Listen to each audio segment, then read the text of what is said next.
welcome. I would like to welcome you to episode 534 of the Unpopular Podcast. This is the man, the myth, the legend, Jalen Hunter. Here at the Unpopular Podcast, I'm asked to agree with me and ask you to hear me out. I'm going to start with where I was wrong. That's where this episode is going to start. And I did say that week one is not a complete representation of how the NFL season was going to go.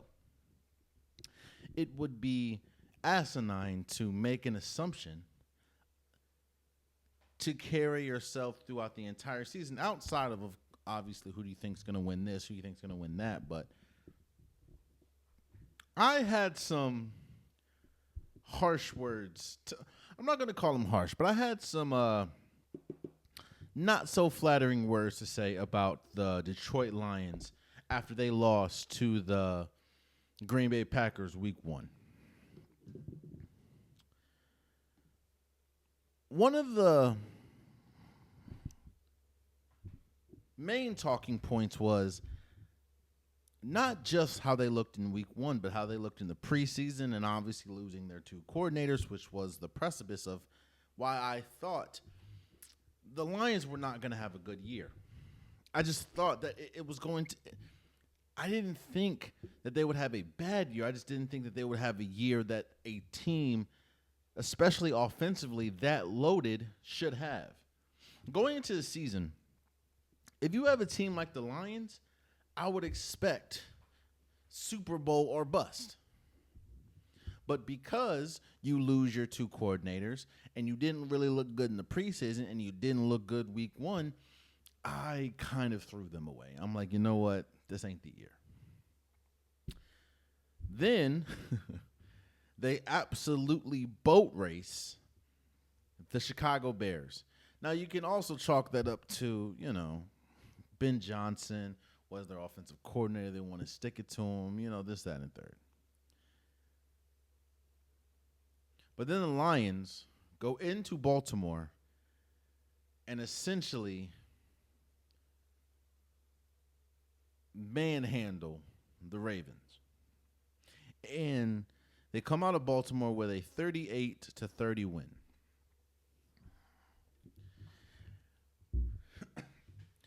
And all the things that I said in week one, the point where I said, it doesn't look like they're going to compete for a championship. I know before week one, I was saying that they're probably still going to win the division. And then the way that they looked week one compared to the way the Packers looked week one, I kind of flipped it. I may have been a little too quick. I was wrong about essentially throwing away the Lions after week one. While no, they did not look good in week one, they did not look good in the playoff or in the preseason. They have looked incredible. It almost looks like, you know what it is? That creativity isn't there anymore. The creativity that you saw from Ben Johnson's offense is not there anymore. And even against the Lions, against the Bears and against the Ravens, you didn't really see that creativity. But what you did see was efficiency and physicality that neither the Bears nor Ravens could match. The Lions did nothing special against the Ravens. They just ran, smashed. Jared Goff only threw 28 times and only had 202 yards. But they ran the ball down the Ravens' throat. Nothing special. Obviously, when they had to go for fourth downs and make fourth down plays, they did that. But we're talking about a team that, was used to creative ways of scoring. Now, in these last two games, we're seeing we don't need to get creative. We just need to execute, and that's what they've been doing. And that's something that we didn't see week one. That's something that we didn't see in the preseason, which is why I had the thoughts that I had about it.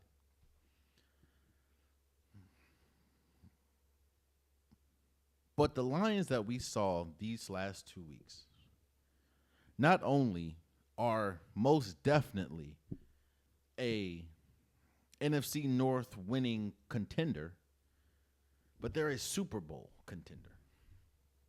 When you have Jared Goff playing as good as he's been playing, when you have Amon-Ra St. Brown playing as good as he's playing, when you have the running back duo, which is the best running back duo in football by far, and David Montgomery and Jahmyr Gibbs, it's hard to stop. Then you have Sam Laporta. Then their weakness, I thought, was going to be their defense, and their defense stepped up mightily these last 2 games, especially against the Ravens. Sacking Lamar Jackson 7 times, you don't see that, especially against Lamar Jackson.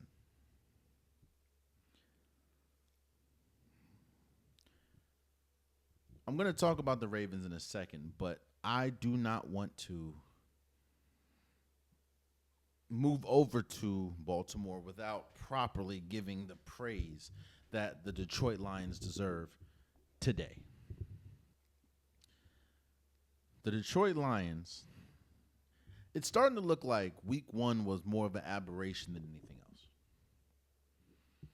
Now, yes, I know that obviously we'll talk about Chicago a little bit later, but obviously we're talking about a different level compared to Chicago right now and Green Bay, but this Lions team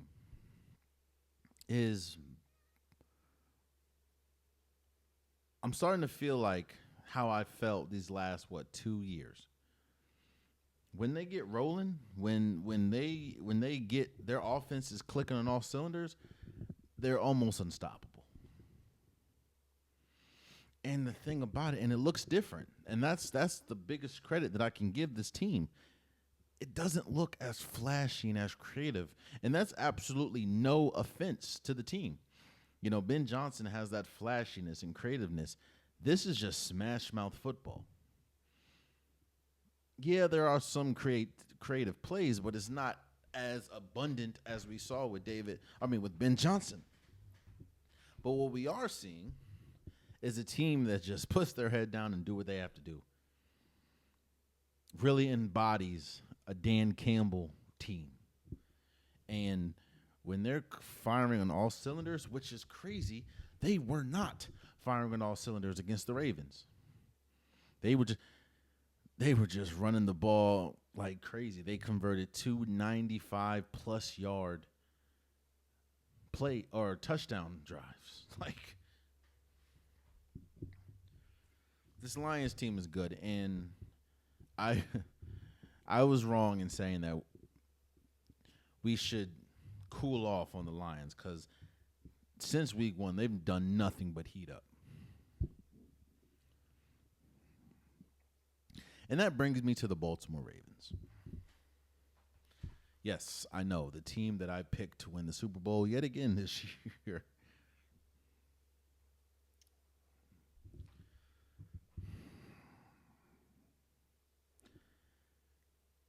Monday Night Football, I saw the Ravens team that I've never seen before. I saw the Ravens team that I don't think we, football watchers, anyone, I don't think we've ever seen a Ravens team like we saw Monday Night Football. And that is a team that got manhandled, that got pushed around, that got bullied in their own house. That look lost a lot of times. And that essentially looked like a team that did not deserve to be on the field with a visiting team. You see, the worst part about it is when you look at the score and you see 38-30, it looks like it was a close game. And I know they had a garbage time touchdown. I know Mark Andrews caught it, I believe. But the game was much worse. If you watched the game, it felt much worse than it really was. The Ravens got punked. And that's something that I don't think we've ever seen from this organization. Now, I want to kind of elaborate on that.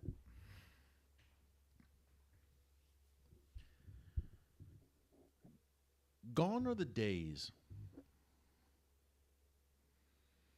where we should just pencil in the Ravens' defense being elite, being stout. Those days are long gone. The Ravens' culture has always been smash mouth defense and smash mouth running the ball. I don't know if you guys have been paying attention, but for the last 2 years now, the Ravens' defense has been spotty at best. And I think there were some bad times last year. They kind of picked it up towards the end of the season.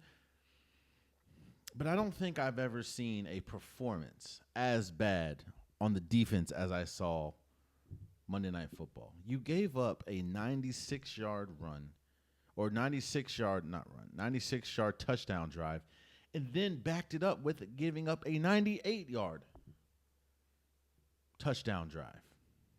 They gave up 224 rushing yards.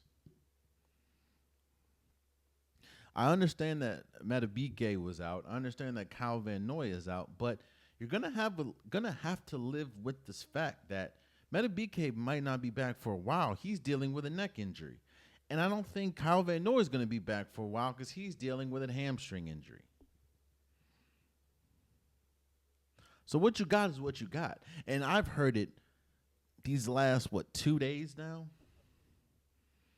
and I agree. To a certain extent, when you have the names that they have, especially on the defensive side of the ball, Roquan Smith, Kyle Hamilton, Marlon Humphreys, Malachi Starks,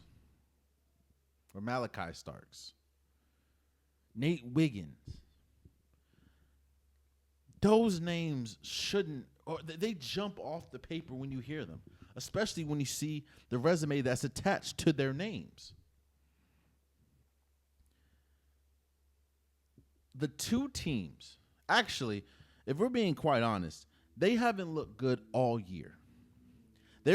Obviously they played a inferior team in the Browns, but the Browns were even working them at times. Getting big yards from the run, getting big yards from the tight end.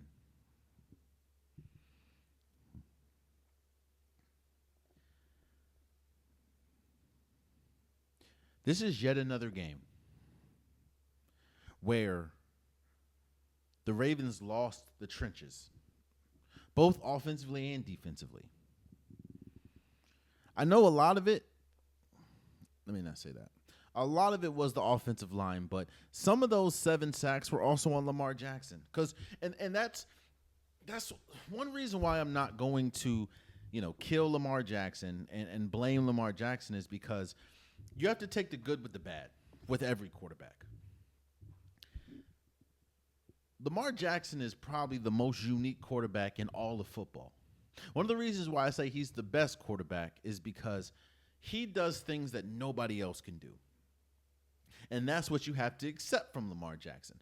Not the problem, but on the other hand, in order to do some of the things that he does and is successful at, there are also times when he does things that it's like, bro, maybe you should have threw the ball away. Maybe you held the ball too long. That's just not in Lamar Jackson's DNA at this point. And we praise it when you have incredible plays.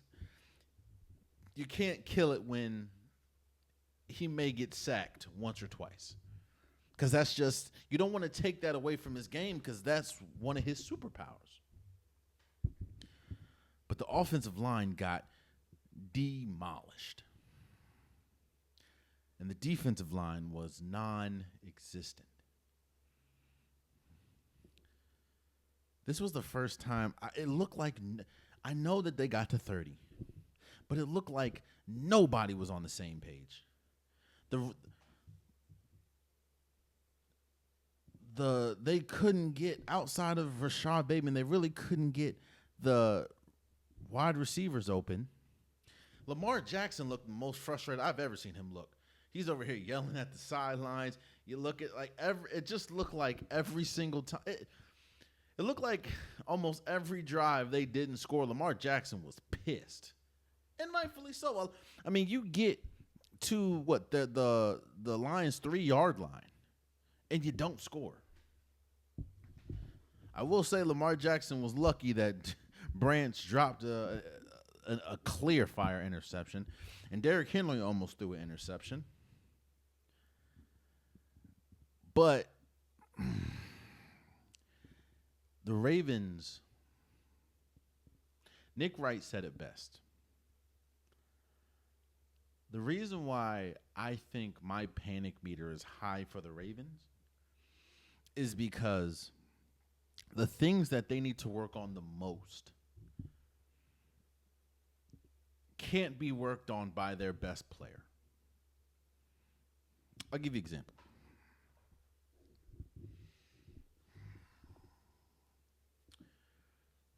Next week, or this on Sunday, the Ravens are playing the Chiefs.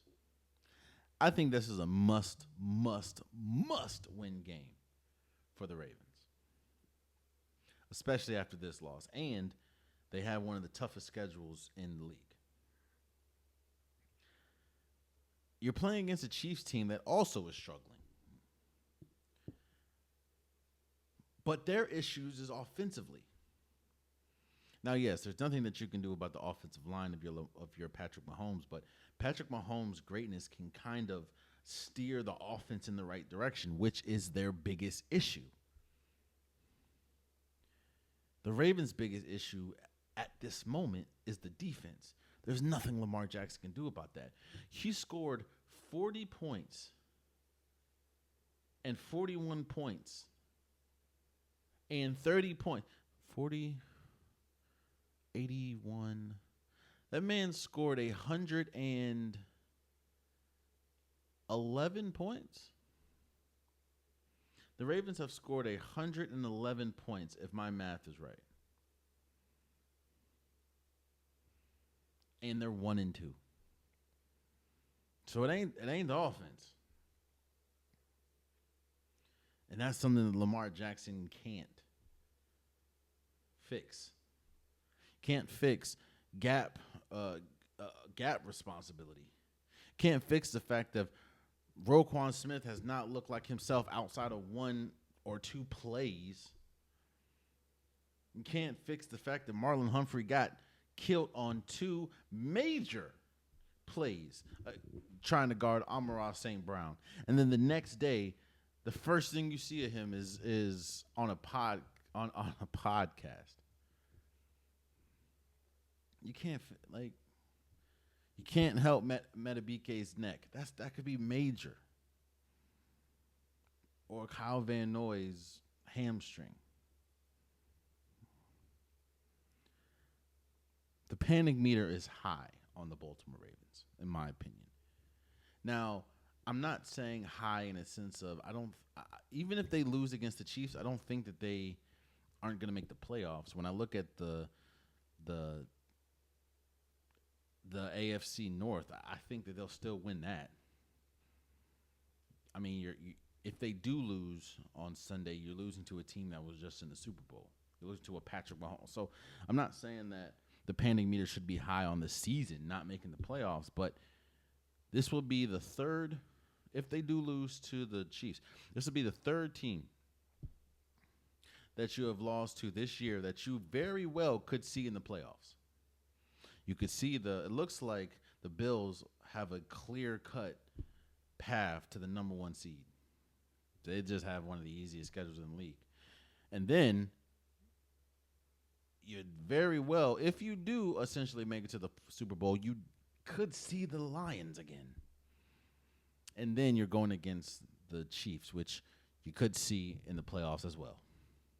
So if you don't win that, it's very hard for my preseason prediction of y'all being a Super Bowl team. It's very hard to continue to think that. Right now, that thought is kind of teetering. But if you lose to the Chiefs, and then this is also the first time in Lamar Jackson's tenured as a quarterback for the Baltimore Ravens, starting quarterback for the Baltimore Ravens, that the team went back-to-back games and did not rush for 100 or more yards. Which brings me to Derrick Henry. I'm not going to sit here and call Derrick Henry washed. I'm not going to do that. But these fumbles are starting to become an issue. I'm most definitely not saying that Derrick Henry was the reason why they lost against the Lions. But just like the fumble against the Bills, it was a momentum killer. Because I think 2 or 3 plays later, after that fumble, the Lions score. It went from a 1-point game to a 2-touchdown lead. Not 1-point game. 1-possession game to a 2-touchdown lead for the Lions. That was a momentum killer. The Ravens, the biggest takeaway from that is this is the second team that you could very well see in the playoffs. And you lost. And this is the first time that I've ever seen the Ravens get bullied. Not just in a game, but get bullied at home. It's okay to lose a game, but to get ran through, especially with the names that you have, is concerning. Again, I don't think that the season's over. But this was yet another opportunity to beat one of the premier teams in the league, and you've squandered it again. So, congratulations to the Lions for beating the Baltimore Ravens 38-30. I spoke about the Chiefs, and let's talk about the Chiefs beating the Giants 22-9. I don't think that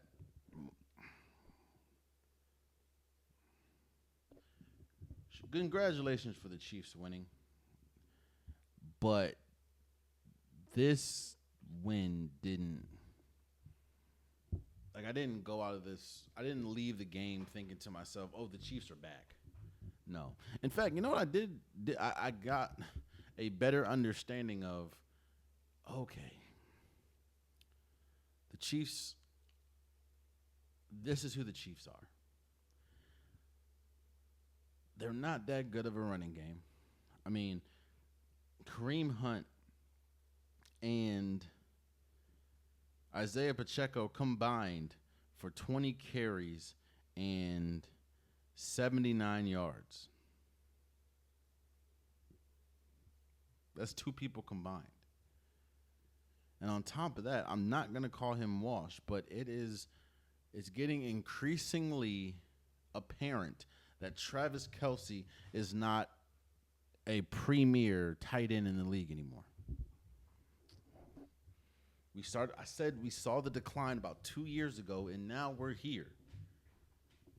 The fact that he's getting less targets than the backup tight end.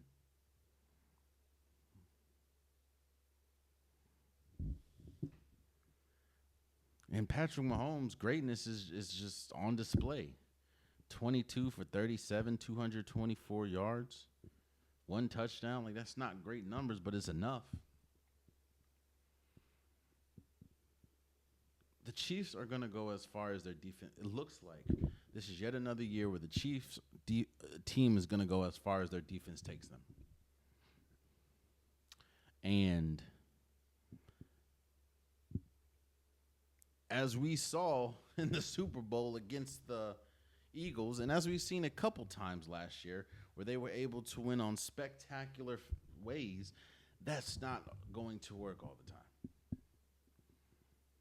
I'm very interested to see what happens on Sunday against the Ravens, because what the Ravens did, the Ravens got manhandled essentially against the Lions, and Josh Allen just made play after play after play against in week 1. Also, Derrick Henry fumble. But I don't know if, the Chiefs don't have a David Montgomery and a Jahmyr Gibbs. And as great as Patrick Mahomes is, I don't think he's playing at the same level right now as Josh Allen.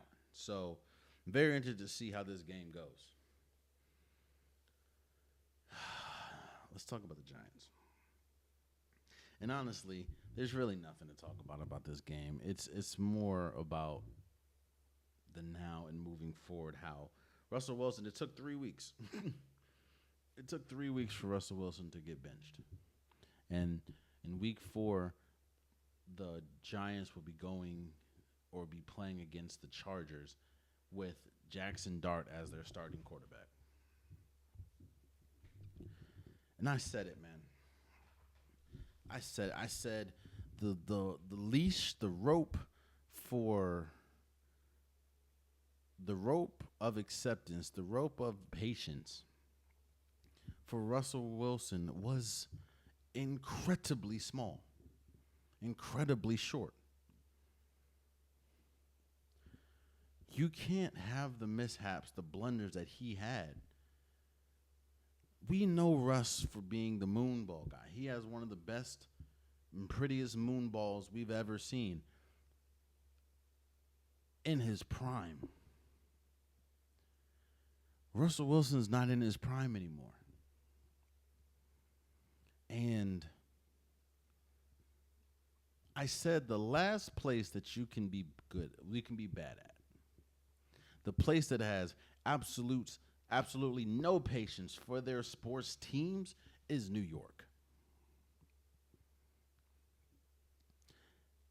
Football is a what have you done for me lately league. So who cares? Or let me say, they don't care that just a week ago you had 450 yards against the Cowboys. Did you win? No.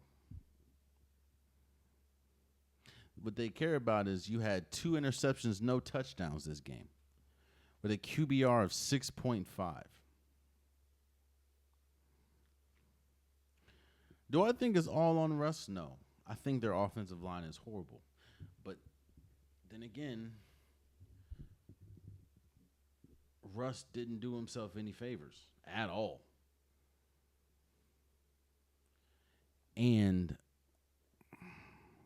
you'd hope that Jackson Dart would start maybe the week after because they go against the Saints, but maybe the cry was too loud. I know the fans were reckless. I know when you listen to Giants fans, all you heard is, bench Russ. I get it. Maybe those were the same sentiments in the locker room. I don't know if Jackson Dart is the guy to get it done for the Giants, but I know who is not. And that is Russell Wilson. Especially not behind a very poor offensive line.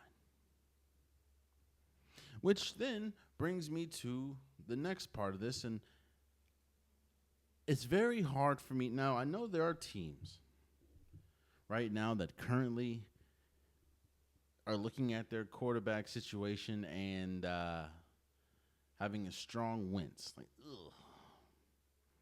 Cincinnati's one of them.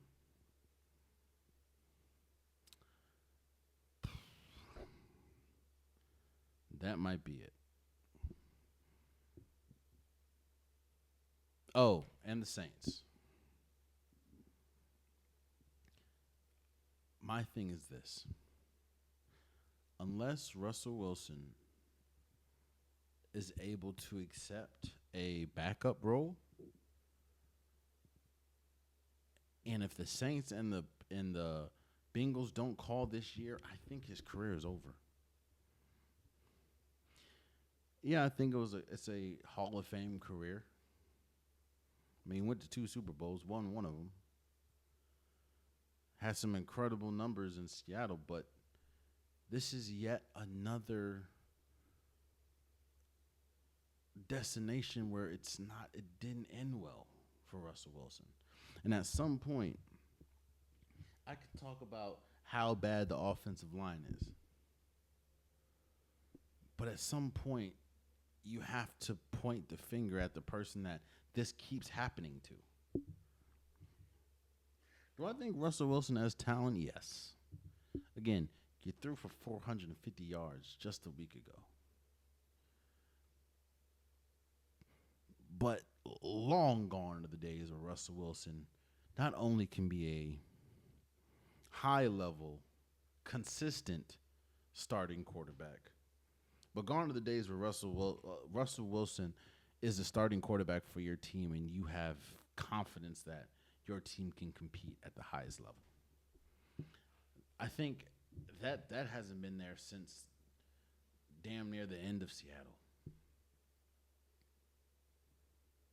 And that's as unfortunate as it is. We saw this benching coming. We just didn't know how soon or how late it would be in the season. And what it looks like is it is he didn't make it to week 4. And the worst thing that could have happened to Russell Wilson's starting quarterback position was what we saw Jackson Dart do in the preseason. And how good he looked. That was the beginning of the end right there. So I'm saying all that to say we could have seen the last of Russell Wilson. And as unfortunate as it is, it didn't go smoothly at all. So, don't get me wrong. I don't think that the Giants will look much better with Jackson Dart than Russell Wilson, but you're talking about your future to your present. Like, come on. Russell Wilson's going to lose that battle every time. Now, if they were 3-0, that'd be different, but they're not. And Russell Wilson's inept play, you can say, is a main reason why they are now currently 0-3. There are factors to that, but nobody cares about them factors outside of who's the starting quarterback. I think the biggest factor is the line, but again, no one cares. You're Russell Wilson, you got to get it done, and you didn't. So congratulations to the Kansas City Chiefs for beating the Giants 22-9.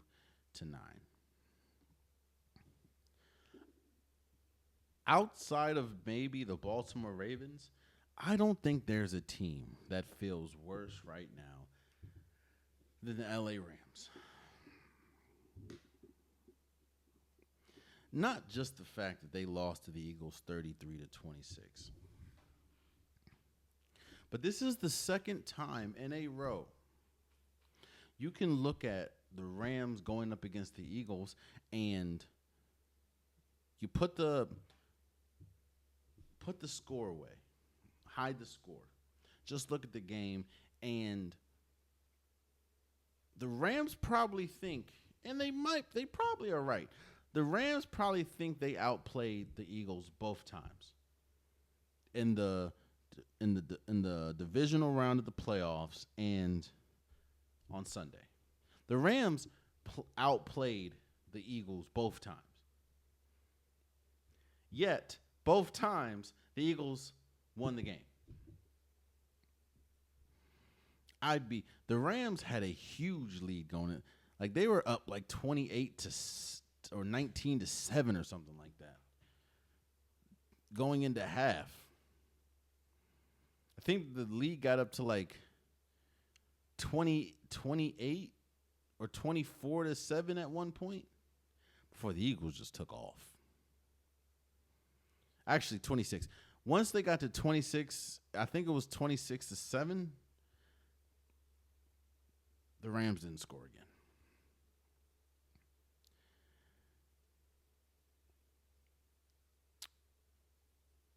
Jalen Hurts played incredible. For the first time this year, he remembered that, oh, yeah, I have A.J. Brown down there.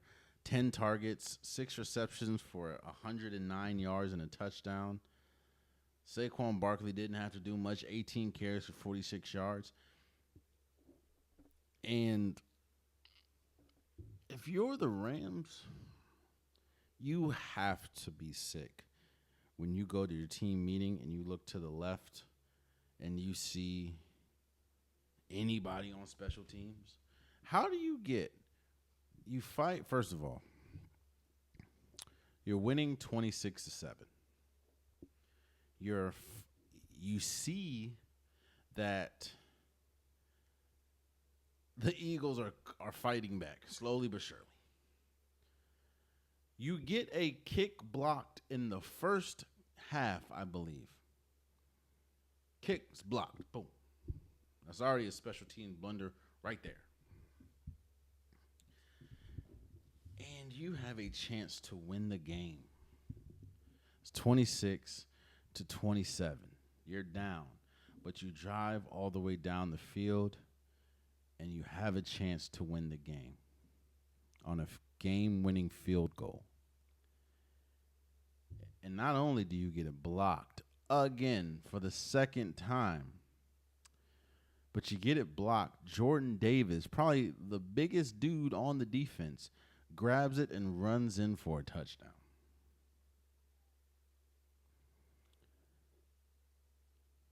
You spoil a Puka Nacua game, 11 receptions for 112 yards. Kyron Williams had a good game, 20 carries for 94 yards.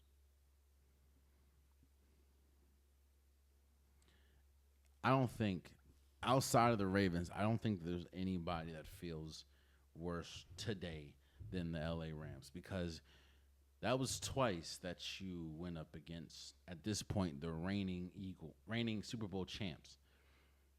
And both times you outplayed them. And both times you left the stadium with an L. And I know Drew Brees said on First Take that the Eagles' offense isn't exciting. What I'm saying is, the Eagles' offense, I think if you were more balanced, I get that the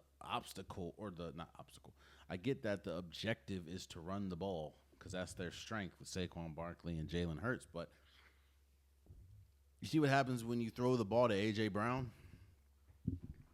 I know they're getting killed, but still. I would be sick if I'm the LA Rams. And it don't get much worse because, 2 weeks from now, you're going up against the Baltimore Ravens, who very well can have all this stuff that we're talking about ironed out. I doubt it, but yeah. Congratulations to the Eagles for beating the Rams 33-26. That was one of those games where you just look like, how? Just how? How do you end up losing a game like that? When you had all the momentum, you're about to win a game-winning field goal. You get into good, like almost chippy field goal range, and the ball gets blocked for a second time that game.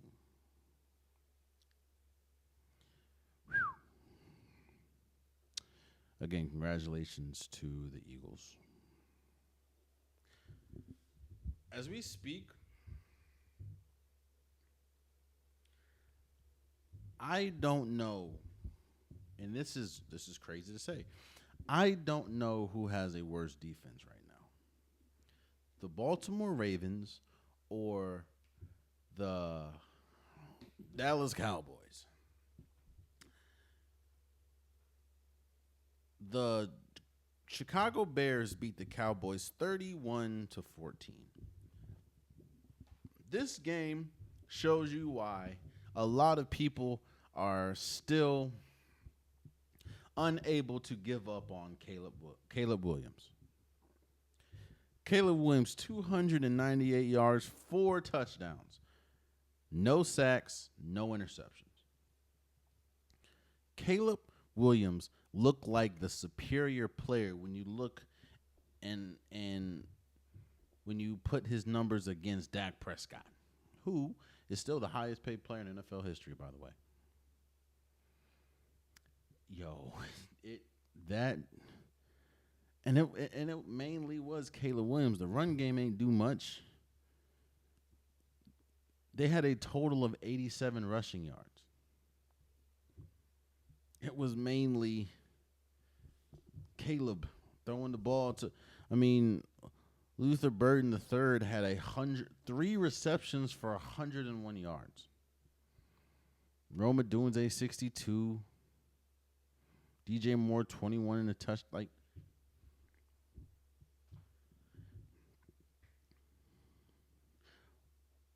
When you trade somebody, and we've said this before, when you trade somebody as good as Michael Parsons and you get the return that you get back, again, no offense to Kenny Clark, but you get back the return that you get back, this shouldn't be I think what is shocking is that the back end of their defense has been so bad. But you can also say, well, that's probably because they haven't been able to create a pass rush. So I don't know who the hell they don't. I don't know. The quarterbacks have all the time in the world.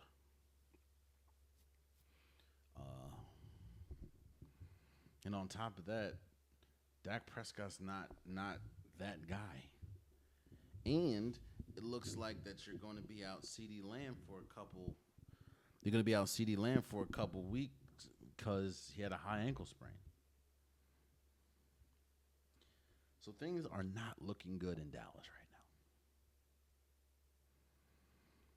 But if you looked at this game, you'd think that the Bears, I know they say any given Sunday, but you'd think the Bears were the far superior team than the Dallas Cowboys. And quiet as it's kept, even though the Bears have looked bad, they kind of are.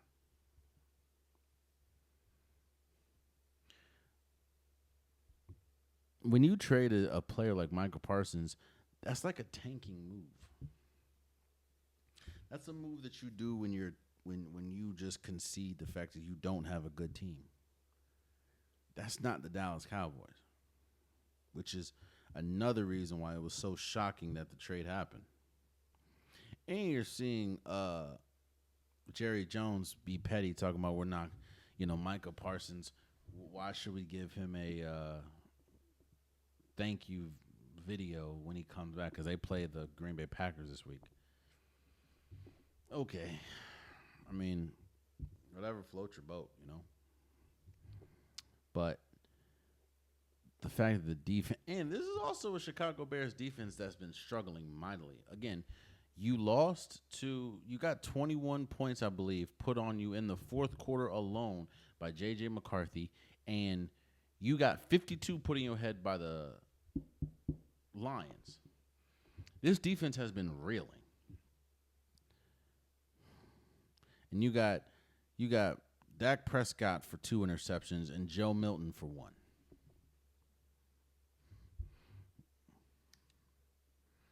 Dallas Cowboys are in a world of trouble. And I don't see, especially with CeeDee Lamb out next few games, I don't see the light at the end of the tunnel for this team. I'm not saying they can't make the playoffs or compete for a wild card team, but or wild card spot, but it ain't looking too hot. It ain't looking too hot at all. But congratulations to the Chicago Bears for beating the Dallas Cowboys 31-14. Yo, The Chargers beat the Broncos 23-20. It was so interesting watching this game because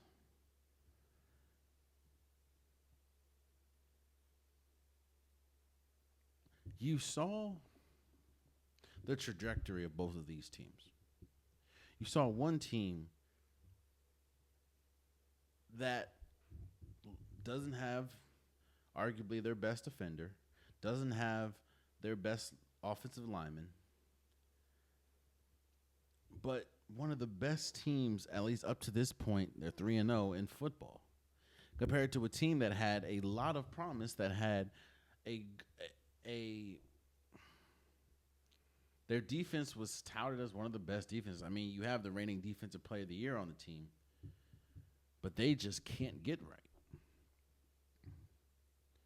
Justin Herbert made some passes that I was like, yo, only Justin Herbert right now is making that pass. Like, Jesus. It's like the game-winning pass essentially to Keenan Allen.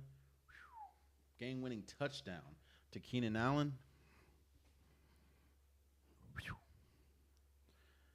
This Chargers team, and I said this before, I got killed for it, but I said it before. Justin Herbert has played himself into that realm of you're so good, it doesn't matter what you do in the regular season. We need to see playoff success. That's how good he is. So when he does, 300 passing yards, I'm not shocked, even though he did get sacked 5 times. I'm not shocked. Because this is how good Justin Herbert is. My thing is, okay, can you do this in the playoffs? And because the way that he's playing right now, he's for sure an MVP. He might even be leading MVP candidate. I don't know. So I know it's only week 3. But they look good. And boy, this is yet another game where this was a defensive game until like this second half.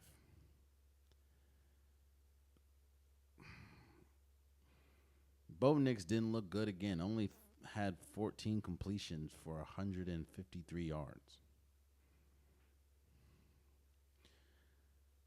This Broncos team doesn't look good. Yeah, they didn't give up a lot of points. 23 points isn't a lot, but yeah.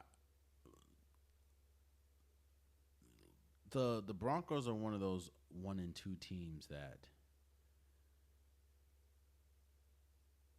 like, I feel that now it's a lot, and I know I keep bringing them up, but it's a lot. But I see a scenario where if the Ravens fix their defense, which they were able to do towards the end of the year, they can be extremely scary.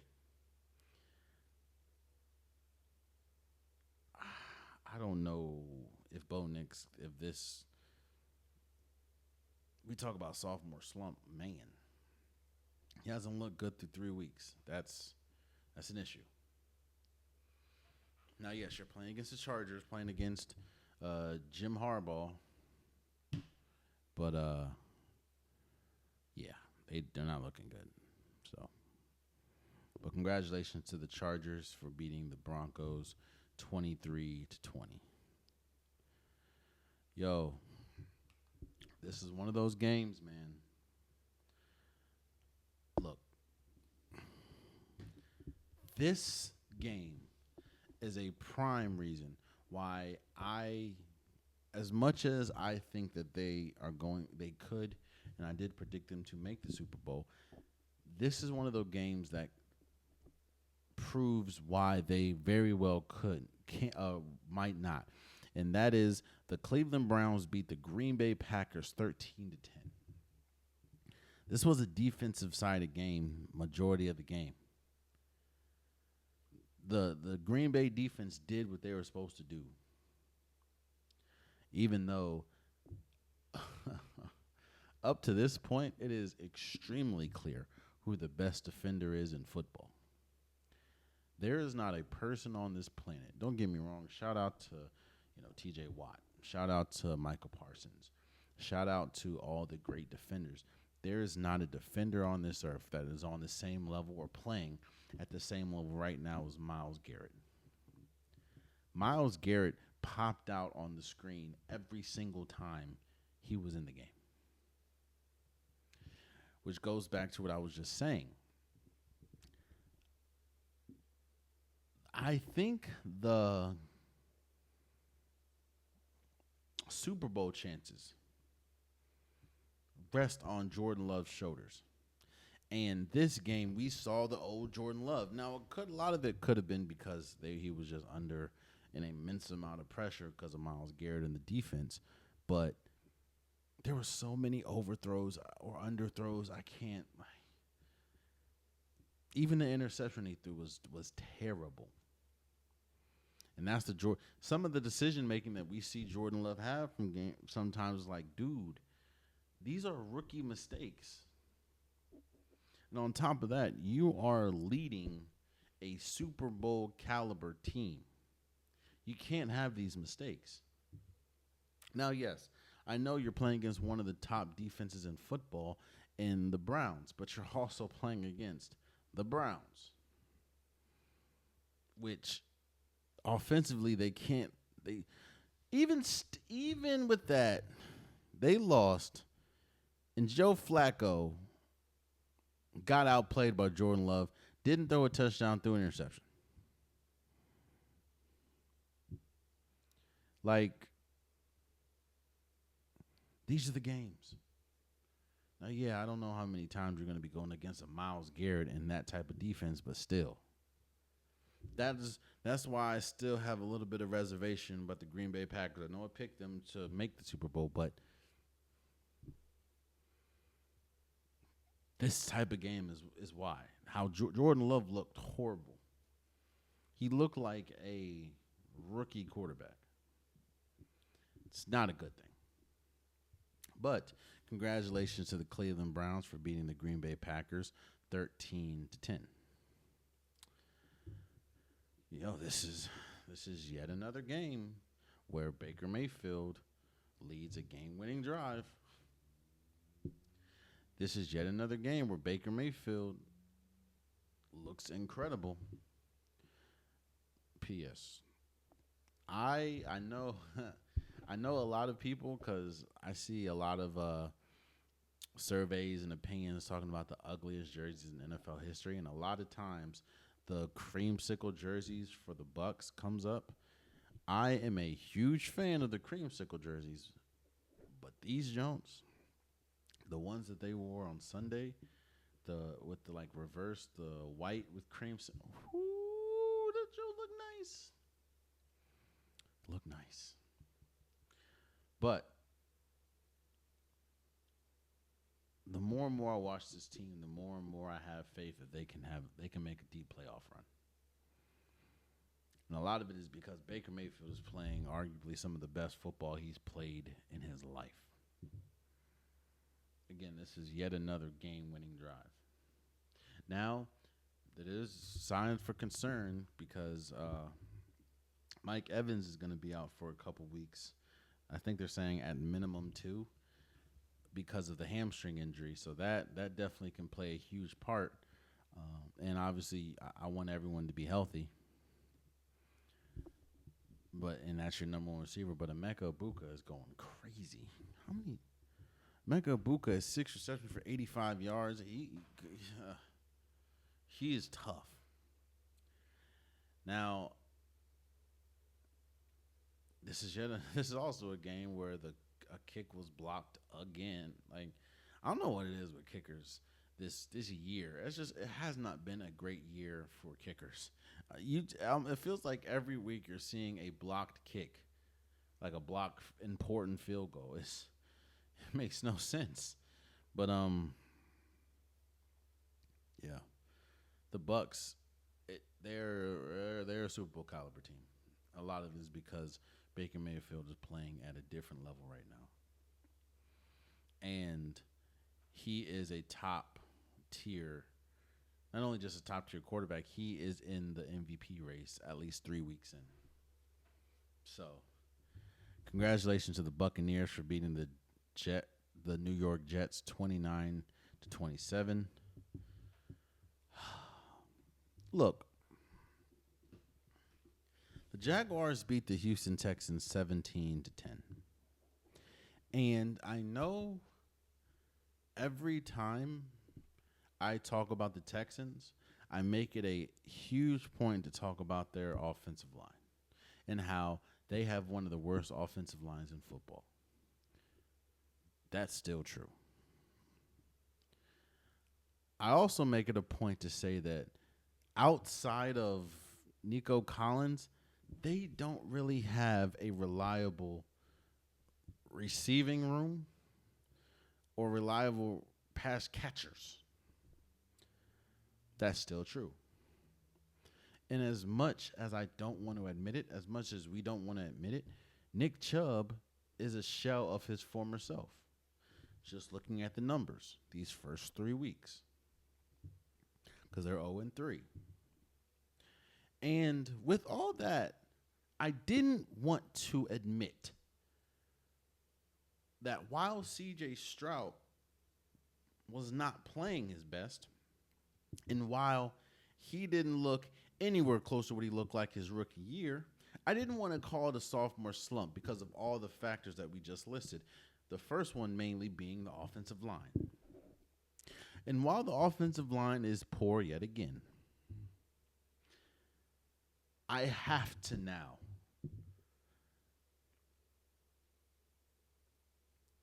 give credit where credit is due. A lot of this 0-3 record, a lot of the reasons why essentially the Houston Texans season is over, if you look at the statistics, I think they have a less than 5% chance of making the playoffs now after starting 0-3. The reason why their season is essentially over is because of all that and C.J. Stroud. C.J. Stroud, bro. It's like you're seeing Ghost. In a way of you're throwing he missed a lot of throws this game. Trevor Lawrence didn't play that well. 20 for 40, 222 yards, no touchdowns, 1 interceptions. They didn't play that well.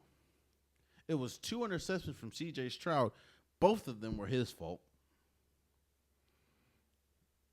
The defense out pretty much saved them. The defense is the reason why the Jaguars won this game. C.J. Stroud has been horrible.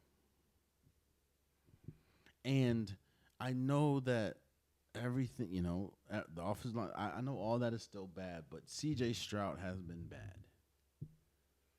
And as much as I wanted to be last on that whole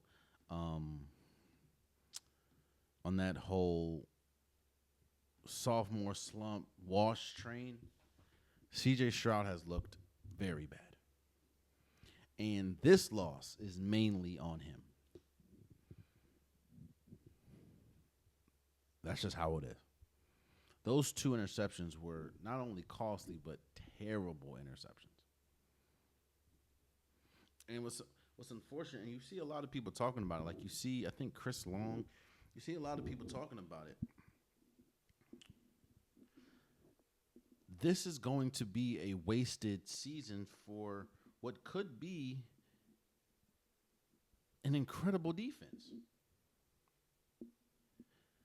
When you look at Lassiter, when you look at Stingley, when you look at Anderson, this is a top-tier defense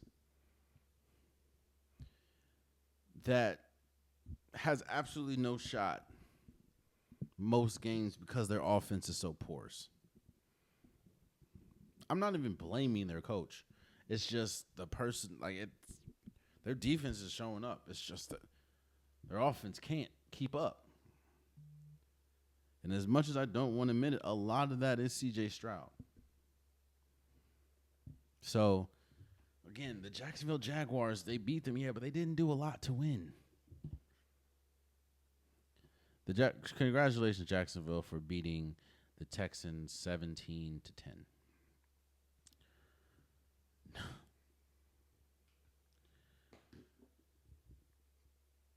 The Minnesota Vikings beat the Cincinnati Bengals 48-10. Every single person that told me that the season is not over for the Cincinnati Bengals when Joe Burrow went down because they have Jamar Chase, T. Higgins. Every single person that told me that, I hope you understand why me and majority of the world look at the Cincinnati Bengals as a team that season is over. Jake Browning looked all of a backup quarterback that was thrusted into a starting position before he wanted to. He was horrible. The fact that he had Carson Wentz, who's on his fourth team. Oh, no, he's on his sixth team in 6 years. He had Carson Wentz look like a top pick that he was. He had this defense looking like the purple people defense. Should tell you all you need to know. That's why I said, yo, at least just for this season, if you want to salvage this season, go call and get Russell Wilson. Because there ain't many. You can say, oh, what about Jameis Winston? Jameis Winston ain't that far off. That was despicable. The Cincinnati Bengals are, there's Carson Wentz, the defense. This was a defensive game. I think homie number 2, right? Number 2 had a pick six and a kick return touchdown, if I'm not mistaken.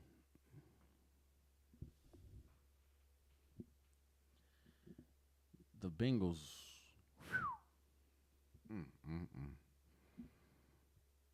Oh, and if you think I'm over-exaggerating, Jamar Chase had 6 or 5 receptions for 50 yards. T. Higgins had 1 reception for 15.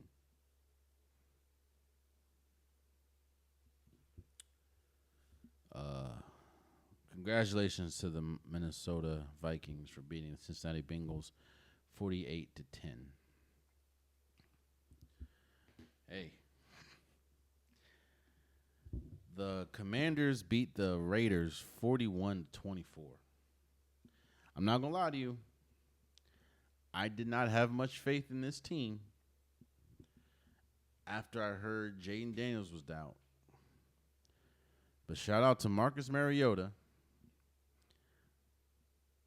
for doing what he had to do. 207 yards, 1 touchdown. Shout out to Jeremy McNichols, 4 carries for 78 yards and a touchdown. Marcus Mariota also had a rushing touchdown. Shout out to Luke McCaffrey had a touchdown. Shout out to the defense for forcing or for helping the team score 41 points. The defense looked ferocious. This is yet another week that first game where Geno Smith, even though Geno Smith did have 289 yards, it looked like he was struggling. I know he had 3 touchdowns. He was struggling. Now, here's my thing. I think you have to understand your system, right? And I believe, obviously, there are times in the draft where you pick the best available player. But I also think that you have to understand your system. And I think Ashton Genty is going to be okay this year. I know that he had 17 carries for 68 yards. I know he hasn't looked great at all. I think he only has one touchdown on the year. But my thing is this. If you're Pete Carroll and you know that you're going to be down a lot because the defense isn't that good, you know that this team in general isn't that good, so you're going to be down in a lot of these games, meaning you're going to be throwing a lot in these games. Why get Ascengenti in the draft if you know that? Even when they're not down. Geno Smith, I don't know. I just feel like he's being underutilized, but then a lot of that could be he may not just be ready. I don't know. But this is yet another game where Ascengenti had very minimal impact on the game. This is yet another game where they lost. And honestly, it wasn't that close. I know Marcus Mariota had a fumble. It wasn't that close. I know 41-24 it wasn't that close. Washington killed them. Congratulations to the Commanders. I can't imagine my team not having at least 2 wins in the win column. That's all I'm saying. Whew. Hate to be another team. But shout out for them for beating the Raiders 41-24.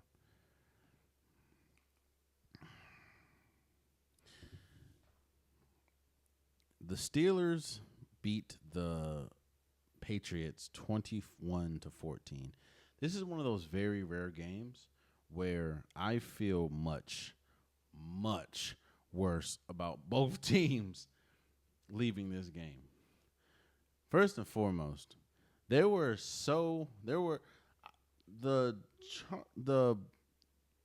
Patriots turned the ball over 5 times.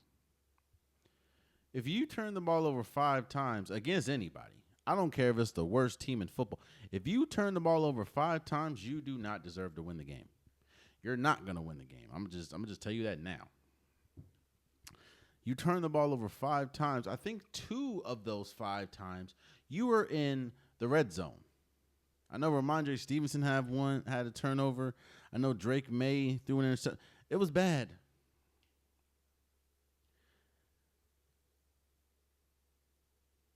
The Patriots essentially was their biggest hindrance. And this is yet another game where Stephon Diggs, their number one acquisition on the offseason, did much of nothing. Ramondre Smith fumbled twice, lost it twice. Antonio Gibson fumbled once, and Drake May fumbled once. All of them lost it. And Drake May threw an interception. And for the Pittsburgh Steelers, if it wasn't for 2 of those fumbles, they would have lost that game. This is yet another week where the offense didn't look that good. Aaron Rodgers only threw for 139 yards. He also had an interception, but he had 2 touchdowns. I don't feel good about neither one of these teams. They both ain't play well. It's just the Pittsburgh Steelers played much worse. Not the Pittsburgh Steelers. The New England Patriots played much worse than the Pittsburgh Steelers. But congratulations to the Steelers for beating the Patriots 21-14.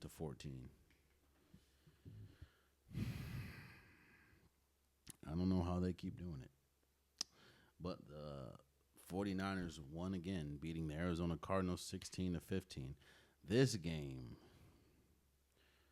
it goes back to what I was saying in the preseason. Nick Bosa, who is now out for the rest of the season, unfortunately, with a torn ACL, but he goes out. They're starting Mac Jones. They still don't have, in fact, they don't have their top 2 wide receivers. They don't have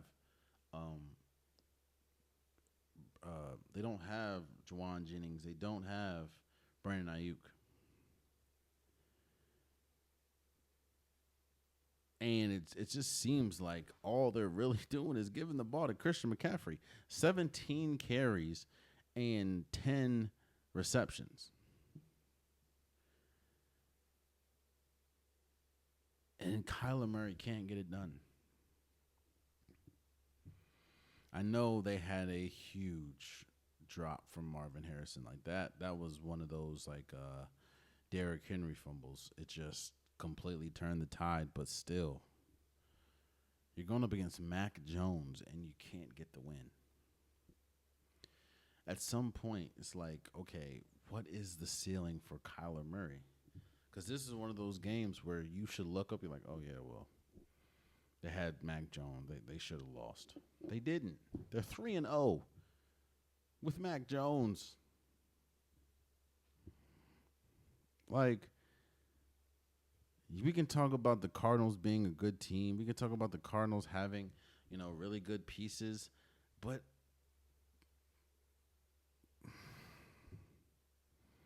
and James Conner is now out for the season. So the Cardinals are just a middle of the road team. But you have Kyler Murray on the team, bro. This goes back to the question that I asked in the preseason. How good is really Kyler Murray? What is the ceiling? Because right now, when you see losses like this, the ceiling is mighty low. So, congratulations to the 49ers for beating the Cardinals 16-15.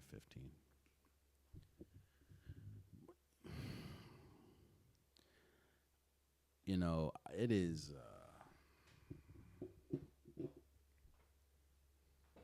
it's got to be tough in Atlanta right now.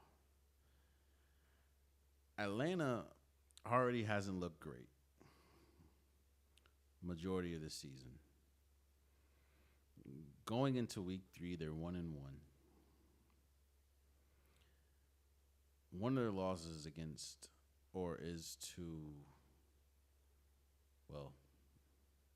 they haven't looked great. You have the big names, and you have an explosive, the possibility of an explosive offense. Michael Penix, Drake London, Bijan Robinson, Kyle Pitts, Darnell Mooney, like Tyler Aguilar. These are good names. You have a very good opportunity to have an explosive offense.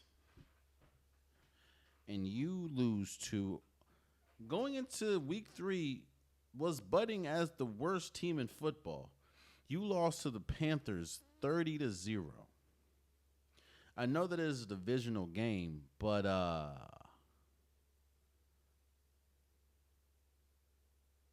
you couldn't even crack. The worst part about this was a defensive game. Michael Penix threw 2 interceptions, no touchdowns. Bryce Young didn't even throw a touchdown. Bryce Young didn't even throw for 150 yards. That reminds me of I don't know why that just popped in my head. Y'all remember it was when Josh Norman was on Washington, and I don't remember who he was talking about, but he was like, "You don't come in here and tell us what you're gonna put on us. 150 yards? Did he even catch 2 balls? No, right? I didn't think so." I don't remember who he was talking about, but yeah, bro, it got to be tough for Atlanta, man, because unless these games were aberration, but Michael Penix hasn't looked great. He had a game where he looked good, but even in that game, they lost. So it's like the best game you played where it was on you didn't play, you lost.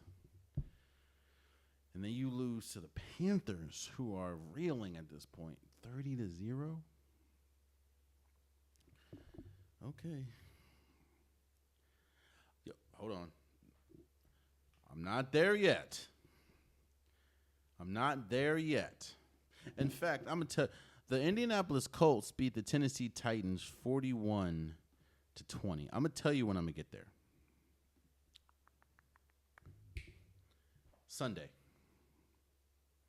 Sunday, the Colts are playing the Rams in L.A. If the Colts beat the Rams, I will fully come in here and say that I was wrong about the Colts. But right now they have a win against the Dolphins. They have a win against the Broncos by 1, and they just completely destroyed the Titans. Now, the Titans are not a good team. I don't even think they're well coached, but it's just the only bright spot on this team is Cam Ward, but he has really nothing else. Simmons on the defense is pretty good, but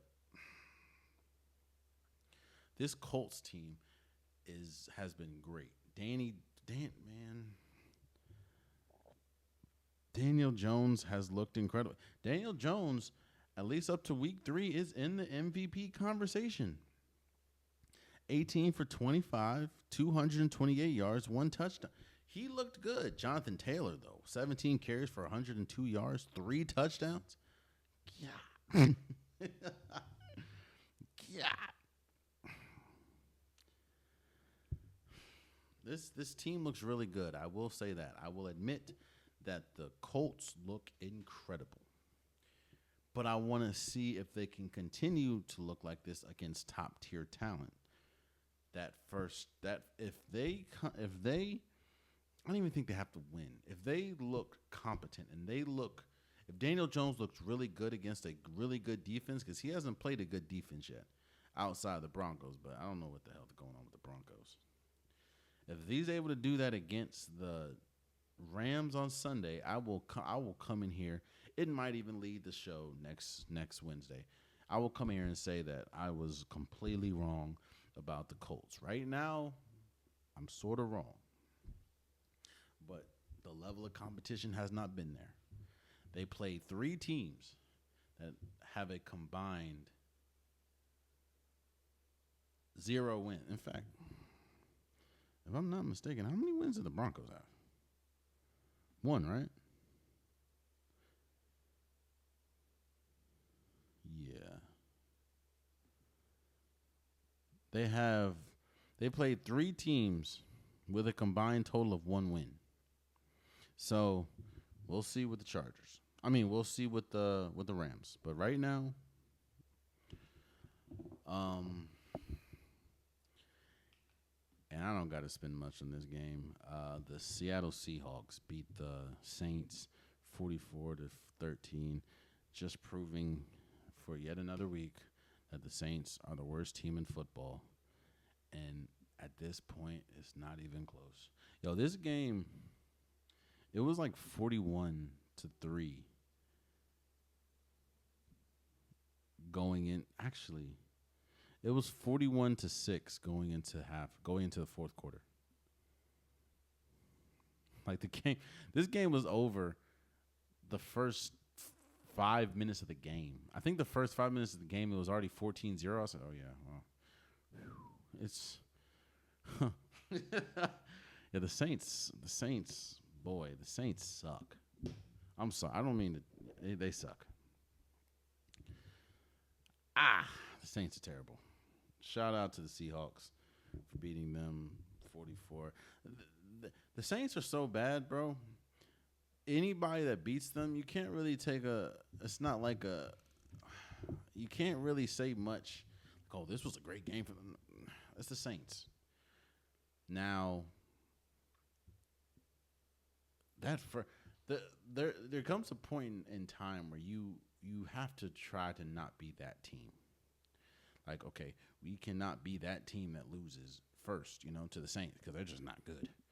So there's going to be a team, hell, it might even be Commanders. Do we play them? Maybe. I don't know. But the Saints don't look good at all. Congratulations again to all the winners of Week 3. Thursday Night Football is tomorrow, and that is obviously the start of Week 4, but those are all Week 3s. Here's the question. Let's move on.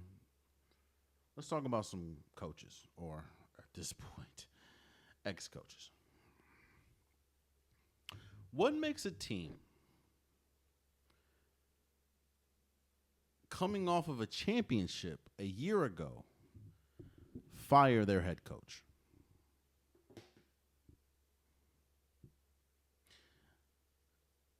What makes the New York Liberty, that just won a WNBA championship a year ago, has the same pieces essentially that won them that championship?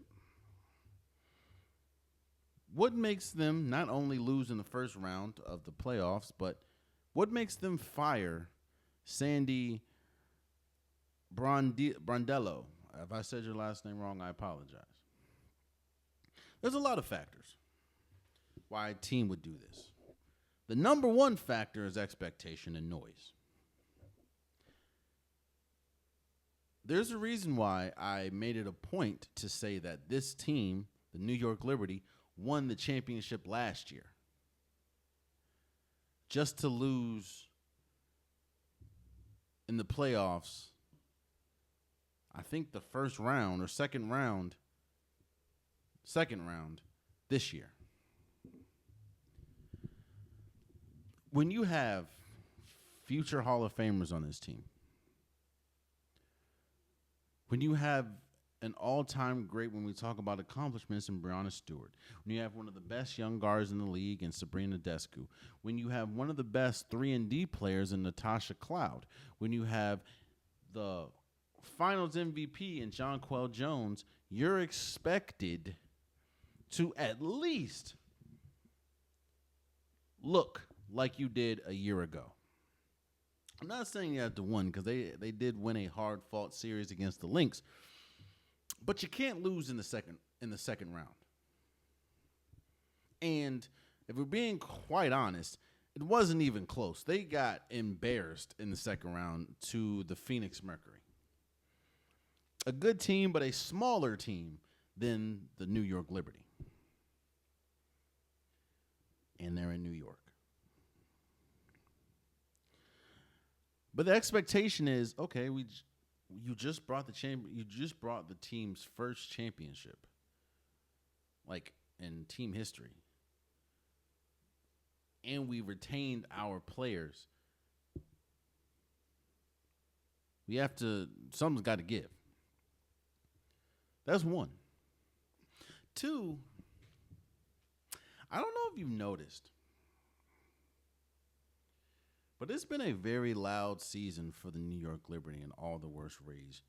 Whether you talk about injuries, whether you talk about press conferences that hasn't gone well, whether you talk about bad losses. I said this before, just maybe not on this podcast, but somebody asked me why the New York Liberty looked like the way that they did. Why the New York Liberty didn't look as dominant as they did before. And the answer is very simple. The New York Liberty is the definition of a top-heavy team. When you have Breonna Stewart, when you have Jonquel Jones, when you have Sabrina Descu, when you have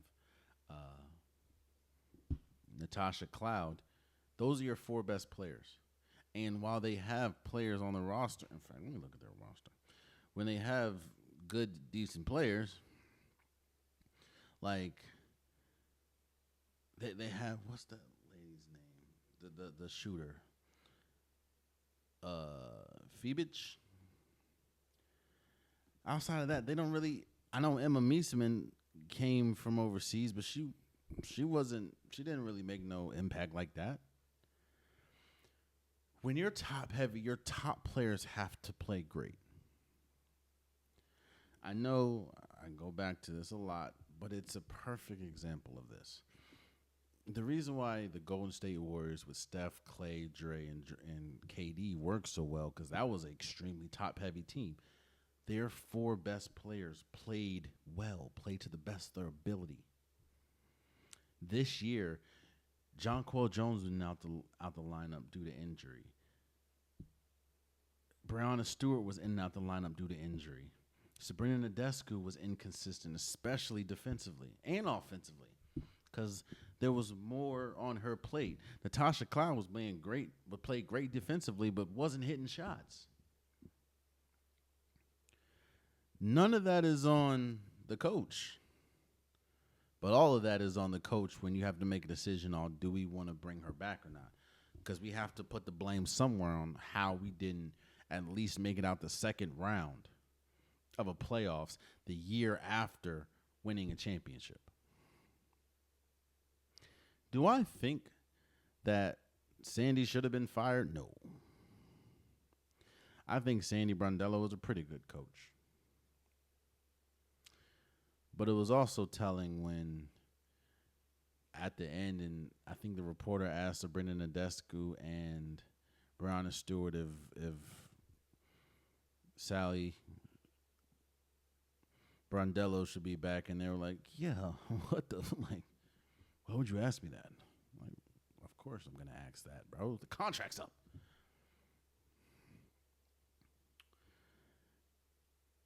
The biggest reason why she got fired is because expectations were set pretty high after last year.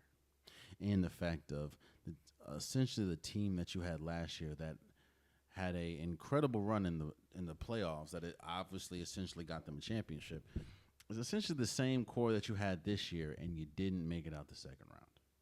And it's not just the fact that you didn't make it out, it's the fact that you got bullied that series. And when obviously there were times when they looked great, the Liberty during the season, but then there were also times, and a lot of times, where they didn't look great, where they got destroyed. One time I can think they lost to the Connecticut Sun by like 20.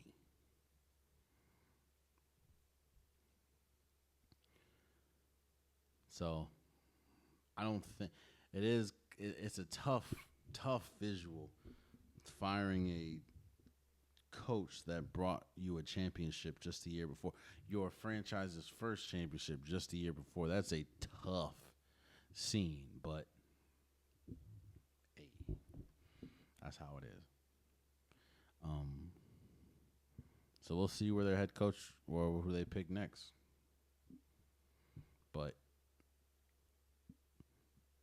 I don't know, because what does this do for now? Someone like Stewie, someone like Sabrina Nadescu, whose contracts are up. So, I don't know. But we'll see. Speaking of we'll see,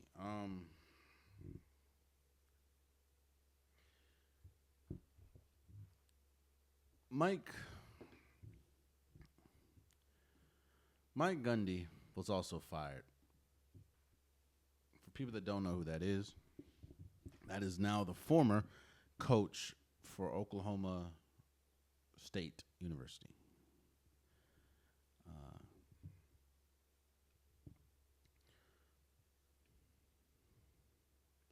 I think this is a different case than Sally Brondello.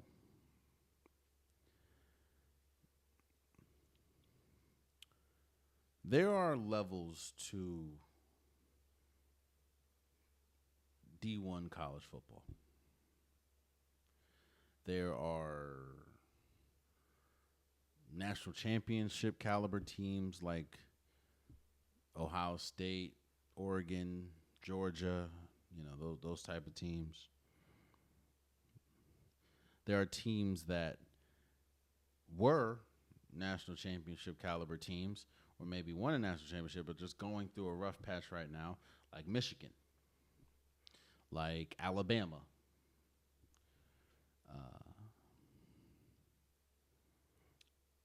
There are teams that might have had high expectations but aren't meeting those expectations, like Clemson or Illinois.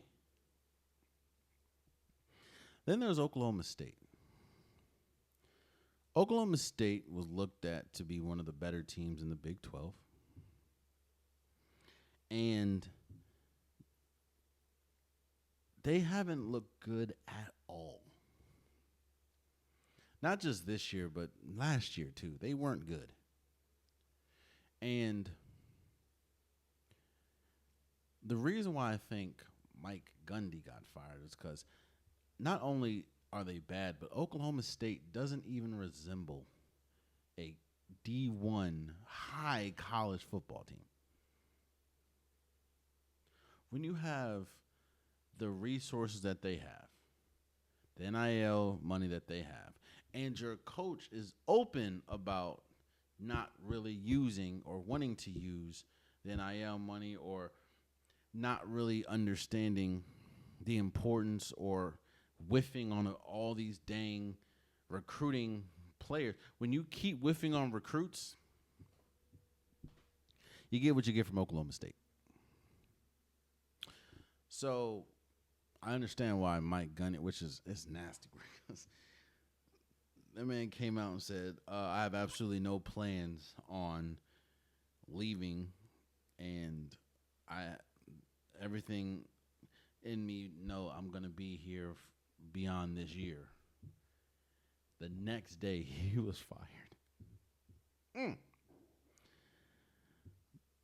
But Oklahoma State didn't even resemble anywhere close to a good team. It looked like he damn near lost the locker room because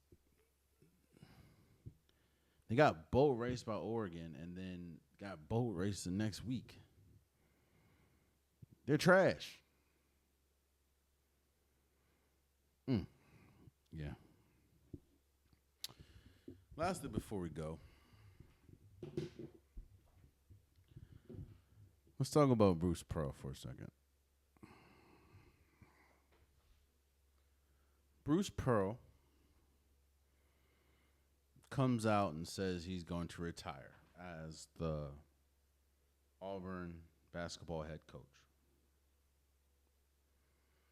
Now, there have been a good number of people in the media that have been very vocal about their displeasure and their disdain, essentially, for Bruce Pearl. I know Bomani Jones is one, and I think the most famous one was Mike Wilbon.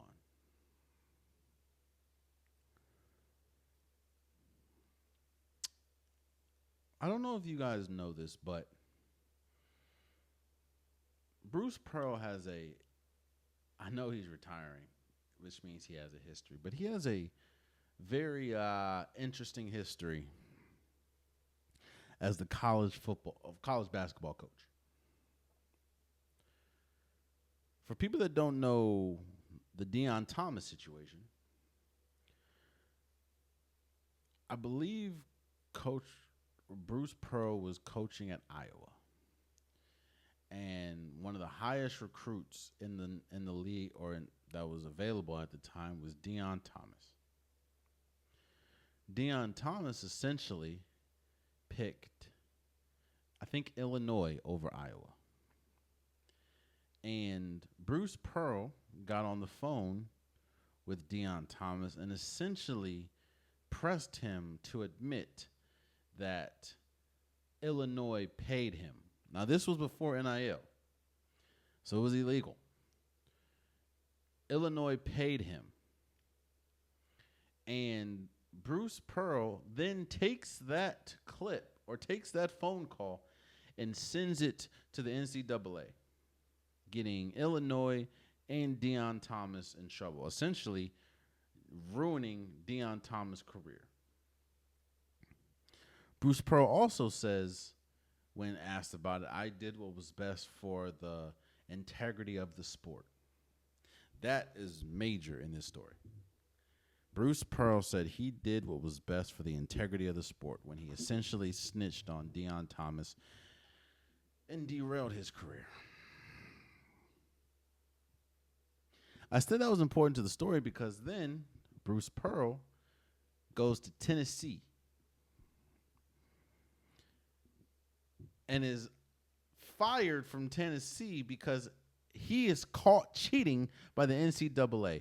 What's even worse about that is not only is he caught cheating by the NCAA, but he told his players, his his scouts, everybody that the NCAA talked to, he told them to lie several times. And it has been proven that he told them all to lie,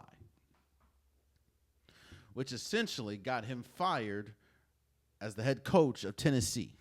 So you snitch on a player for receiving money from Illinois because it's best for the league, but then a couple years later, you get caught cheating. Lie about it, get fired.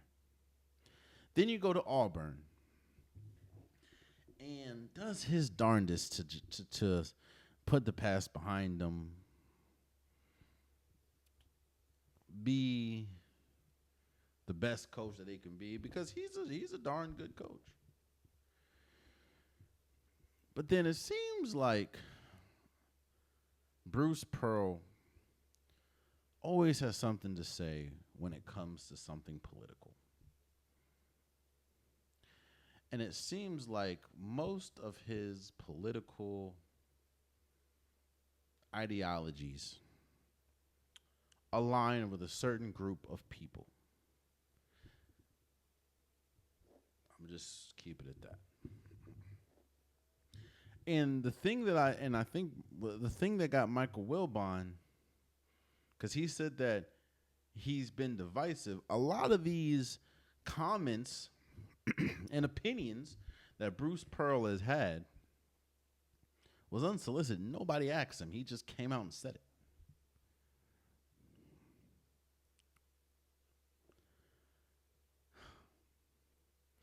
Bruce Pearl is going to leave a very interesting legacy in college basketball.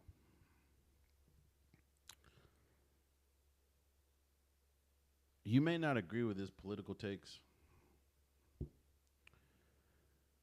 You may not agree with his coaching tactics.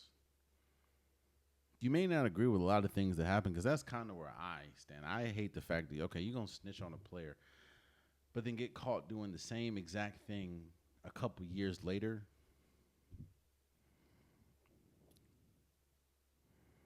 But Bruce Pearl, just as a basketball coach, was a pretty good basketball coach. So I guess all I'll say is congratulations on your retirement. There you have it. That's been today's episode of the Unpopular Podcast. I truly, truly appreciate you guys. If you want an Unpopular Podcast shirt, hoodie, sweater, long sleeve joggers, the link is in the description below. I have multiple different colors, multiple different designs. Get your Unpopular Podcast merch today. Also, please subscribe to the YouTube channel. I'm trying to get as many subscribers as possible. I can't do it without you guys. Tell a friend to tell a friend to tell a friend to subscribe. It definitely, definitely means a lot. And also goes for my DSP listeners. Apple Podcasts, Spotify, SoundCloud, wherever you're listening, please subscribe. It definitely, definitely means a lot. I'm trying to grow the podcast unilaterally, and I cannot do it without you guys' help. Please subscribe, rate, share, comment. It means a lot. For my socials, Instagram, TikTok, SoundCloud, or Instagram, TikTok, Facebook, I post pretty much daily. That's where you get reels. That's where you get stories. If you want to go back and forth, just leave in the comments. I don't mind going back and forth with you guys and debating. Just keep it respectful, and I don't mind hearing what you have to say.